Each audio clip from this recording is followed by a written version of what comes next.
अस्सलाम वालेकुम my YouTube family, कैसे हैं आप सब। उम्मीद करती हूँ आप सब खैरियत से होंगे। आज मैं अपनी नई रेसिपी के साथ हाजिर हूँ। आज मैं आपको बनाना सिखाऊंगी ग्रीन चटनी, जिसको आप तकरीबन 1 मंथ के लिए सेव कर सकते हैं। चलिए बढ़ते हैं अपनी रेसिपी की तरफ। सबसे पहले कोई सा भी जग ले लेंगे, उसमें मैं शामिल करूँगी धनिया मैंने तकरीबन हाफ गट्ठी के करीब ले लिया है। उसको मैंने अच्छी तरह से वॉश करके अब मैं इसको कट करके इसमें शामिल कर रही हूँ। उसके बाद मैं इसमें थोड़ा सा पुदीना शामिल करूँगी।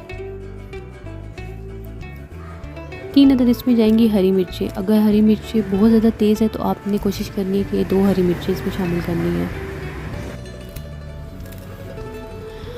उसके बाद मैं इसमें शामिल करूँगी तकरीबन 5 जवे इसमें डालेंगे हम लहसुन के। 1 टेबलस्पून इसमें जाएगा अनारदाना। 1/4 टीस्पून इसमें शामिल करेंगे नमक और पिंच ऑफ इसमें शामिल करेंगे ब्लैक पेपर अगर आपको पसंद नहीं आप स्किप कर दें। थोड़ा सा इसमें पानी शामिल करेंगे। अच्छा, हम इसको ग्राइंड कर लेंगे, लेकिन हमने इसको बहुत ज़्यादा ग्राइंड नहीं करना, बहुत ज़्यादा हमने इसको बारीक नहीं कर देना। बस हल्का सा हम इसको चलाएंगे और बस रोक देंगे।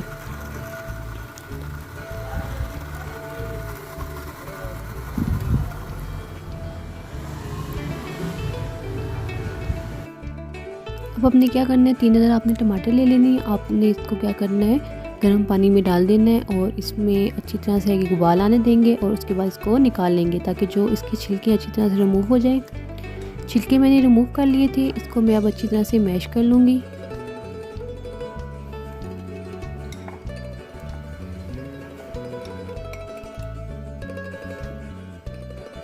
अब इसमें जो चटनी हमने तैयार की थी वो शामिल कर देंगे।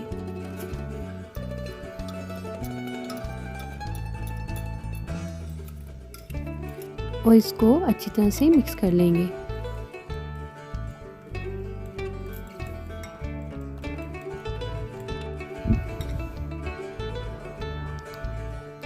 अब मैं इसमें शामिल करूँगी थोड़ी सी काली मिर्च।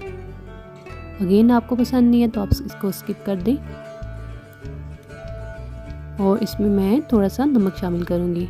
नमक आपने अपने टेस्ट के हिसाब से डालना है और इन सब चीज़ों को मिक्स कर लेंगे। ये देखिए व्यूअर्स, मज़ेदार सी हमारी चटनी रेडी है।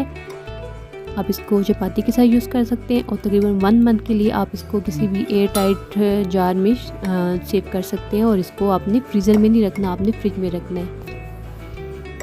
इंशाल्लाह अब मैं नई वीडियो के साथ आऊँगी, तब तक के लिए अपना ख्याल रखें, दुआओं में याद रखें। अल्लाह हाफिज़।